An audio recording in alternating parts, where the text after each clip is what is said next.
What's up, the squad? It's your favorite auntie with Uncle Tendencies, and you already know what time it is. Welcome back to Cess Talk Sports, B-Wise, Poly Sports Tea Time, where we don't just break down the game, we expose the systems behind the scoreboard. If you're new to the fam, hit that subscribe, drop a comment, and share this with your people, because this one is cut different. We're not just talking basketball. This is about image, influence, and how power moves get made in plain sight.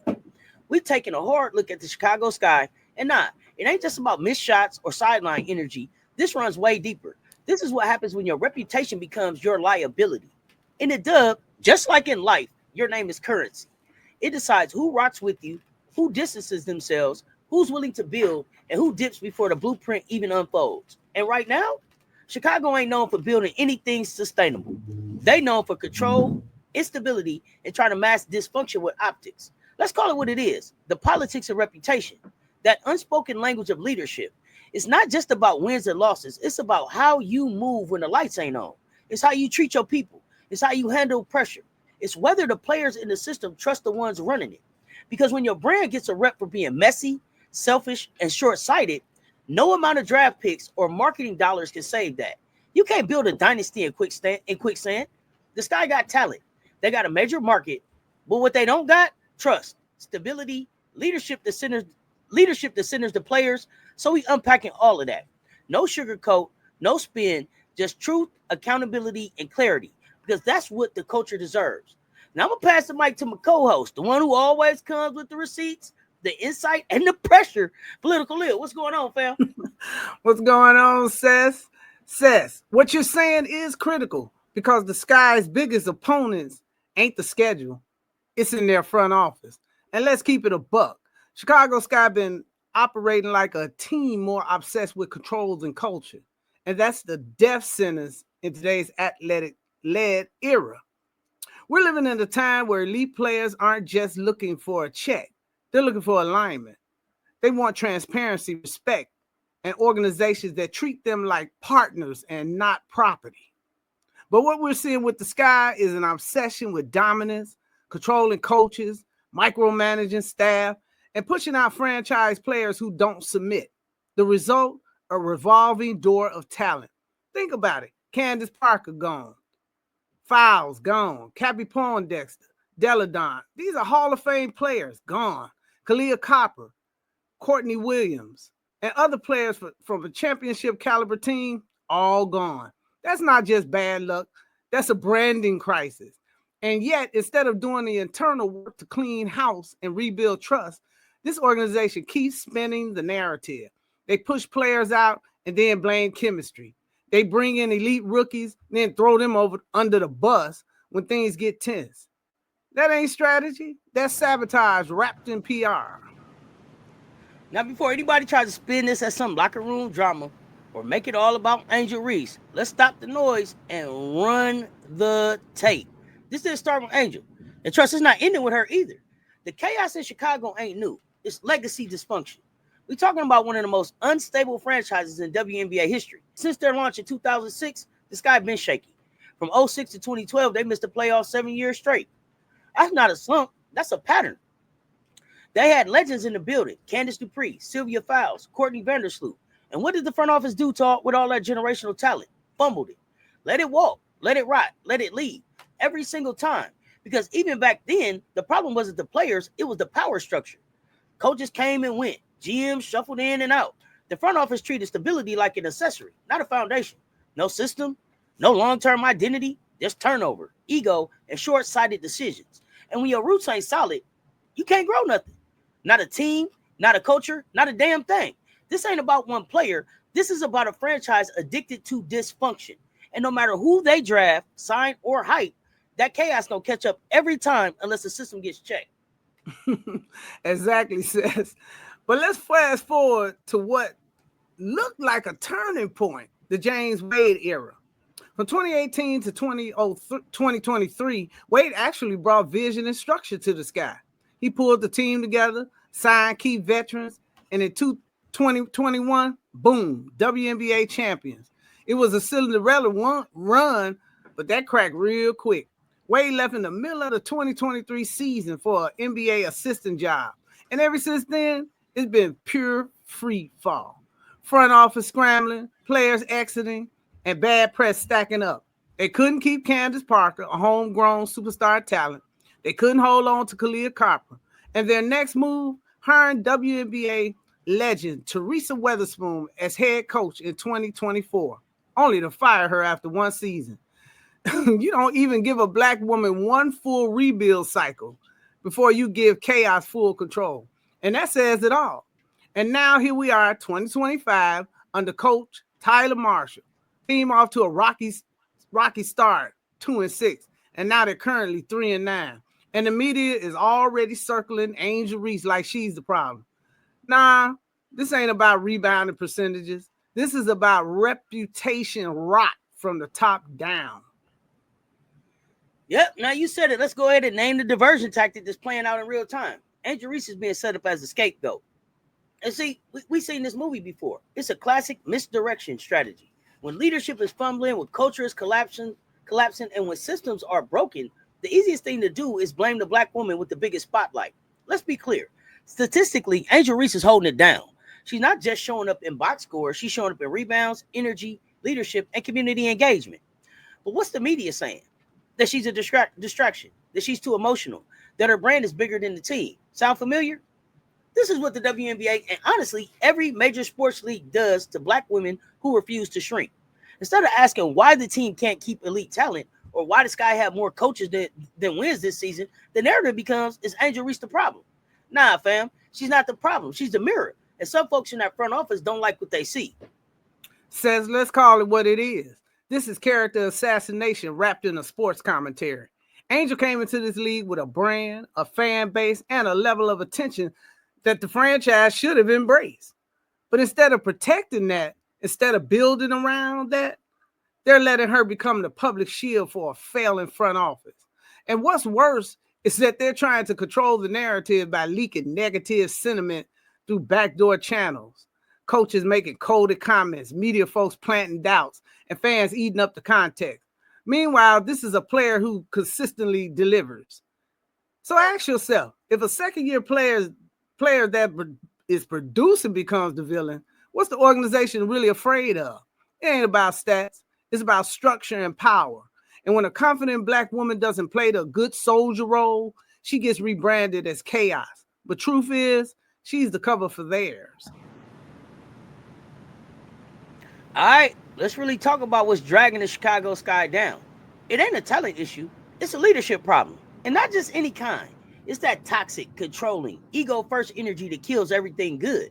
The Sky don't got a rep for greatness. They got a rep for being one of the most chaotic, micromanaged franchises in the league. This ain't hearsay. That's history. That's patterns. That's receipts. They out here getting pressed for promising a flashy new practice facility, selling dreams of investment in infrastructure, but folks inside the system still call this a cheap team. Not just because of dollars, but because of how they treat people. Let's look at the moves. They traded Marina Mabrey, gone. Let Kalia Copper walk, finals MVP, a locker room cornerstone, and the face of the franchise, gone. And why? Because the front office didn't know how to build trust? Because they couldn't get her something to eat? They build walls instead. They treat their stars like they're disposable, not foundational. This ain't about basketball IQ. This is about emotional immaturity at the top. When your leadership is more obsessed with control than connection, more focused on optics than outcomes, you're going to lose people every time. You can't control your way into greatness. You got to cultivate culture, not choke it out. And until the Sky figure that out, the chaos will keep calling the plays. Cess, authoritarian leadership is the opposite of what today's athletes respond to. Now let's break this down psychologically. Leaders who over-control are usually operating from fear of losing power, fear of being challenged, fear of the players knowing their worth and demanding more. But when you run a team like a dictatorship, you create instability. That's why the Sky have had multiple coaches in just a few seasons. Teresa Weatherspoon was fired after 1 year, and now they're on to Tyler Marsh. Who's next? And you think elite free agents don't see this? You think agents aren't whispering? Don't go to Chicago. It's a mess. The result is predictable. Franchise players leave, culture never develops, and no one with options wants to stay. Control freak leadership might win you a few headlines, but it won't win you a locker room. In modern sports world, players want collaboration, They want transparency, and above all, they want respect. Chicago Sky ain't lost because of talent.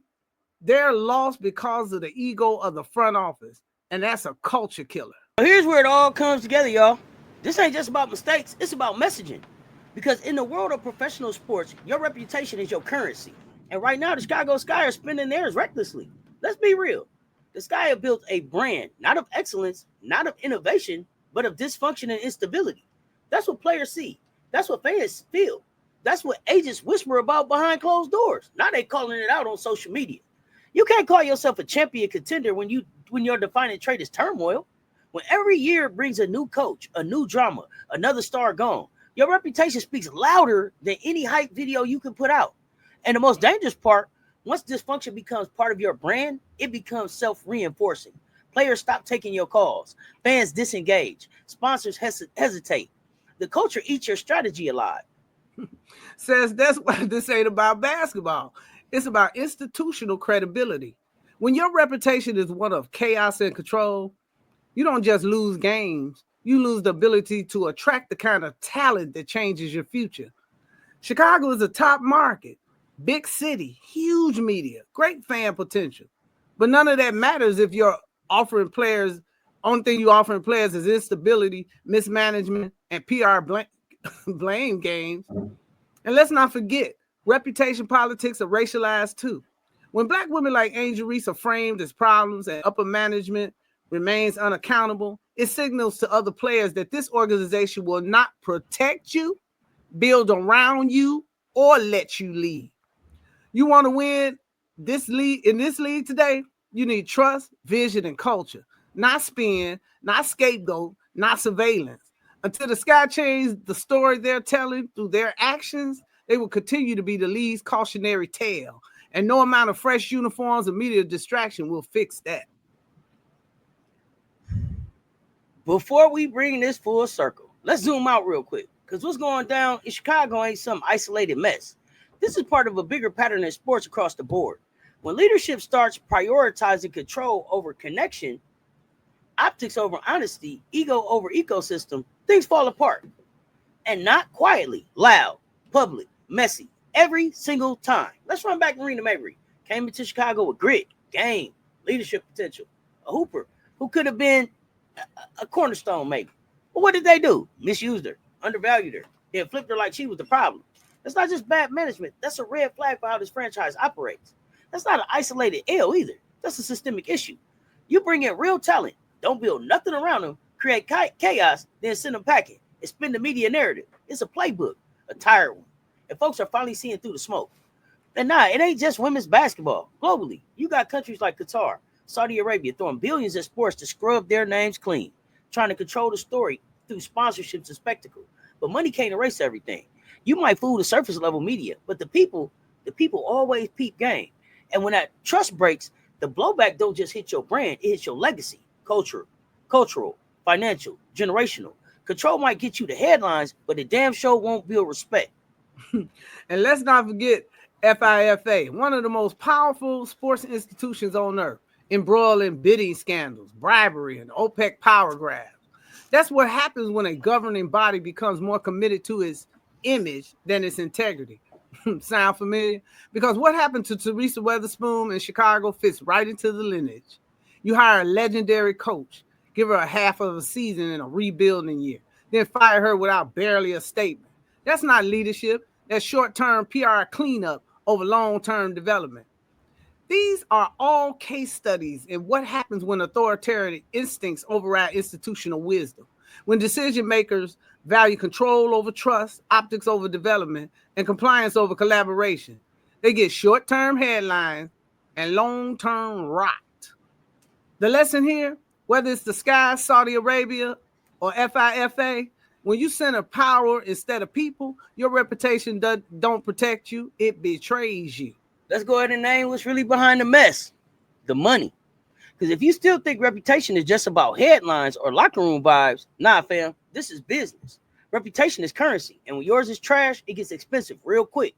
With Chicago Sky, that rep for dysfunction, micromanagement, and not taking care of players, that ain't just costing games. It's costing opportunities. Sponsorships dry up, fan energy dips, Ticket sales get shaky. Media deals stop hitting the same. People talk. Agents always listening. Brands always watching. And when the word on the street is that your team don't treat stars right, don't protect black women, and runs talent out the door, nobody with real leverage is signing up for that. Not players, not coaches, not corporate partners. That's why this ain't just a basketball issue. It's a revenue issue, a brand integrity issue. A rep for chaos and stingy leadership don't just block wins, it blocks wealth. You can't be the cheap team with high expectations. That's like trying to sell a house with busted pipes and a hole in the roof, but still asking for the top dollar. You know what I'm saying? Trying to live that champagne life on a beer budget. Make it make sense. Let's contrast that with a team that gets it right, the New York Liberty. That franchise rebuilt its rep by getting serious about culture, communication, and care. They hired a top-tier front office, made international moves, created a player-centered environment. And guess what? Free agents came running. Breonna Stewart didn't go to New York because of the subway system. She came for stability, vision, and respect.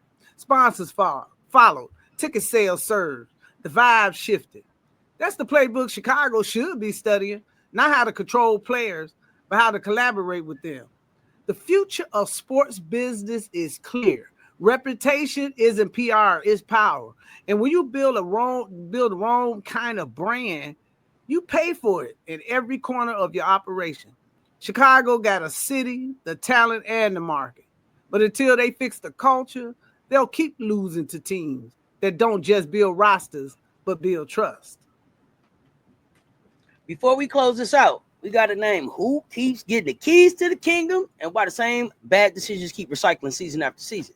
This ain't just bad luck. This is a whole culture problem. The Chicago Sky and plenty other orgs just like them keep hiring the same type of folks. Power hungry, insecure, control freaks with no vision, no trust, and zero ability to build with people. Not leaders, gatekeepers. What they call experience is really just recycled ego. They don't build teams, they build echo chambers. And when you start stacking your front office with folks like that, you don't get one bad hire. You get a whole franchise allergic to growth. These people don't collaborate, they dictate. They don't nurture talent, they stifle it. They don't invest, they hoard power. They see brilliance as a threat, not a blessing. So what happens, top tier players dip, good coaches walk, and innovation gets choked out before it ever has a shot. That's not a one-off, that's a broken pipeline. And until somebody at the top breaks that pattern, this cycle gonna keep spinning and the culture gonna keep bleeding. And Cess, what's wild is that these folks gravitate towards each other. It's like a magnet. They form organizations where control is celebrated, not questioned.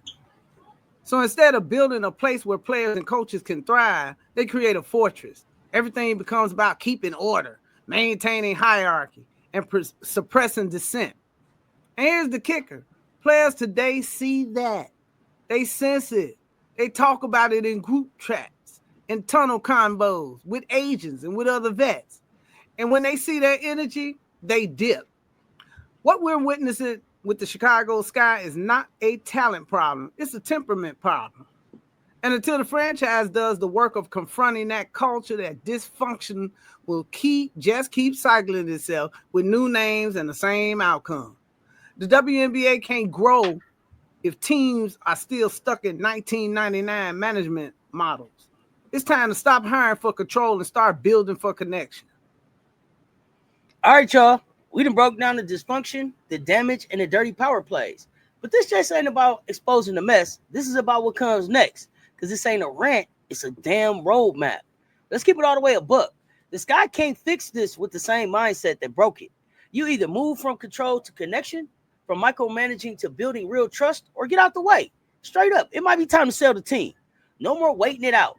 No more coach a year carousel. No more scapegoating players for front office failure. If the folks running the Sky can't evolve, then maybe it's time to fold the whole play and run a new one. Imagine this, a new WNBA franchise, maybe under the Chicago Bulls umbrella. Same city, same market, but with real backing, real infrastructure, real investment. No baggage, no chaos, just a clean slate with championship potential.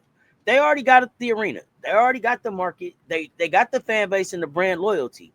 And all they need now, leadership that's ready to build instead of break. It ain't wild, it's overdue. You said that, Seth, because these are real solutions, not PR tweets.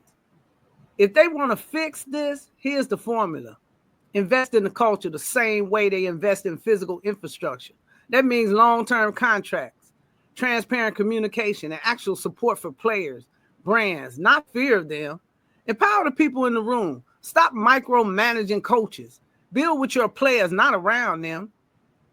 And stop making your most visible back players the narrative scapegoats for management failures. Branding is everything in sports, and the Sky needs to rebrand from the top down, not from the bench out. And at the end of the day, this isn't about one team. This is a blueprint for how the WNBA can grow or shrink based on whether it centers control or collaboration. The question is this: will they evolve, or will they double down on dysfunction until the culture walks out the door again? Let's call it what it is and shut this down the right way. This ain't on Angel Reese, not even close. What's going down in Chicago ain't about a young star. It ain't about branding, and it damn sure ain't about too much personality. It's about power. It's about ego. It's about a franchise that's been broken from the top down and refuses to change. When you run a team like a dictatorship, when you treat talent like tools instead of people, when control matters more than connection, you're going to lose, period. Over time, that rep you try to spin in the media becomes your record. And right now, the Sky's rep is louder than any press release. It's unstable. It's chaotic. It's anti-player. In this era of sports, reputation is political currency. Mismanage it, and you not only lose the locker room, you lose the city, the sponsors, and the soul of the franchise. If the Sky or any other organization want to rebuild, they got to scrap the whole playbook. Because at the end of the day, culture wins, not control. And until they learn that, they'll keep getting left behind. Say that, Cess. This episode ain't about one team. It's a case study in what happens when ego outweighs evolution. If the Sky wants to stop the bleeding, it starts with a new mindset. Value trust over power. Choose long-term vision over short-term scapegoating. Build with your players, not around your insecurities. The WNBA has a generational moment right in front of it. New fans, new visibility, and new money. But if franchises like the Chicago Sky don't evolve, they won't just miss the moment. They'll get left behind it. Facts. Even the Bible tells us reputation matters. A solid name brings favor, earns respect, and holds real influence. And in this game, whether it's the front office or the franchise, your rep is either an asset or a liability. So if you tapped in right now, do what real ones do. Like, share, subscribe. Tell 10 friends and bring 10 more. Drop a comment, tag us, and let folks know Cess Talk Sports, BY's Polysports Tea Time is where the truth lives. And next up, we diving into the WNBA CBA negotiations. Is the league ready to move from control to collaboration? Or are they willing to risk losing their top-tier talent just to keep the power structure intact? Because over here, we know sports ain't ever just about the game. It's about the politics behind the plays. And if you're not paying attention, you're already behind. So stay tapped in. Hit that bell so you don't miss what's next. Follow the platforms, run this back, share the convo. Keep your game sharp and your eyes on the system. It's Cess, your favorite auntie with Uncle Tendencies, and the one and only political Lil. Stay tuned. Talk soon, y'all. We out.